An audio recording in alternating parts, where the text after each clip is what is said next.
ಅವ್ರು ಹೇಗೆ ಆಶ್ರಯವನ್ನು ಮಠದಲ್ಲಿ ಮಕ್ಕಳಿಗೆ ಕೊಟ್ಟರು ಅಂತಂದರೆ, ಒಂದು ಸಣ್ಣ ದೃಷ್ಟಾಂತ ಜ್ಞಾಪಕಕ್ಕೆ ಬರುತ್ತೆ. ಮಳೆ ಬರ್ತಾ ಇರ್ತದೆ. ಮಳೆ ಬರ್ತಾ ಇರಬೇಕಾದ್ರೆ ಯಾರೋ ಒಬ್ಬ ಮಲಗಿರ್ತಾರೆ. ಮಲಗಕ್ಕಷ್ಟೇ ಜಾಗ ಇರ್ತದೆ. ಯಾರೋ ಒಬ್ಬ ಬಾಗಿಲು ತಟ್ತಾನೆ. ಬಾಗಿಲು ತಟ್ಟಿದಾಗ ಒಳಗೆ ಜಾಗ ಇದೆಯಾ ನಾವು ಬರೋದಿಕ್ಕೆ ಅಂತಾನೆ.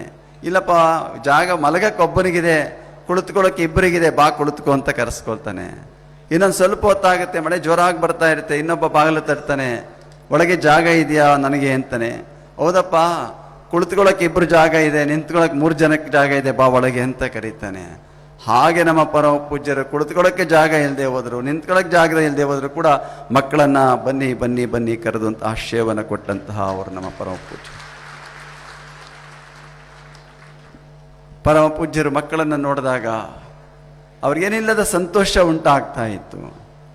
ಅವರು ಎಷ್ಟೇ ದಣಿದಿದ್ರೂ ಕೂಡ, ಅವರೆಷ್ಟೇ ನೋವಿನಲ್ಲಿದ್ದರೂ ಕೂಡ ಆ ನೋವು ದುಃಖ ಎಲ್ಲವನ್ನು ಎಲ್ಲಿ ಮರೀತಾ ಇದ್ರು ಅಂದರೆ, ಮಕ್ಕಳು ಊಟ ಮಾಡುವಾಗ ಮರೀತಾ ಇದ್ರು, ಮಕ್ಕಳು ಓಡಾಡ್ತಾ ಇದ್ರೆ ಮರೀತಾ ಇದ್ರು, ಮಕ್ಕಳು ಆಟ ಆಡ್ತಾ ಇದ್ರೆ ಮರೀತಾ ಇದ್ರು, ಮಕ್ಕಳು ಚೇಷ್ಟೆ ಮಾಡ್ತಾ ಇದ್ರು ಕೂಡ ಅದನ್ನು ಮರೀತಾ ಇದ್ರು.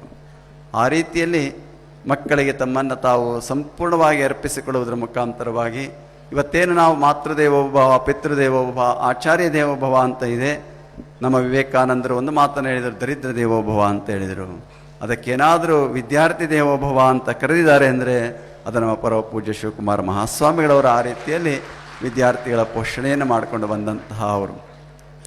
ಹೀಗೆ ಅವರ ಸೇವಾ ಕಾರ್ಯಗಳು ಹಲವಾರು ಮಾಡಿಕೊಂಡು ಬಂದಿರುವಂತಹ ಅವರು. ಅದರ ಜೊತೆಗೆ ಪರಮ ಪೂಜ್ಯರು ಗ್ರಾಮೀಣ ಪ್ರದೇಶದ ಜನಗಳಿಗೆ ಬಸವ ತತ್ವ ಬೇಕು.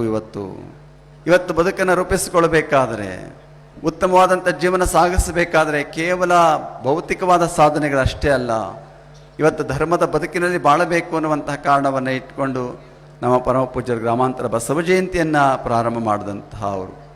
ಆ ಮೂಲಕವಾಗಿ ಬಸವ ತತ್ವವನ್ನು ಗ್ರಾಮಾಂತರ ಪ್ರದೇಶದ ಜನಗಳಿಗೆ ತಲುಪಿಸಬೇಕು ಅನ್ನುವಂಥ ದೊಡ್ಡ ಸಂಕಲ್ಪವನ್ನು ಮಾಡಿ ಇಡೀ ದಿವಸ ಹಗಲು ರಾತ್ರಿ ಎನ್ನದೇ ಆ ಕಾರ್ಯದಲ್ಲಿ ತಮ್ಮನ್ನು ತೊಡಗಿಸಿಕೊಳ್ಳುವುದರ ಮುಖಾಂತರವಾಗಿ ಬಹಳಷ್ಟು ಸಂಖ್ಯೆಯಲ್ಲಿ ಬಹಳಷ್ಟು ಹಳ್ಳಿಗಳಿಗೆ ಬಸವಣ್ಣನವರನ್ನು ಕೊಂಡೊಯ್ಯುವಂಥ ಕೆಲಸವನ್ನು ನಮ್ಮ ಪರಮ ಪೂಜ್ಯರು ಮಾಡಿಕೊಂಡು ಬಂದಿದ್ದಾರೆ ಅಂತ ಹೇಳಿಕೊಳ್ಳೋದಕ್ಕೆ ನನಗೆ ಹೆಮ್ಮೆ ಅನ್ನಿಸ್ತದೆ.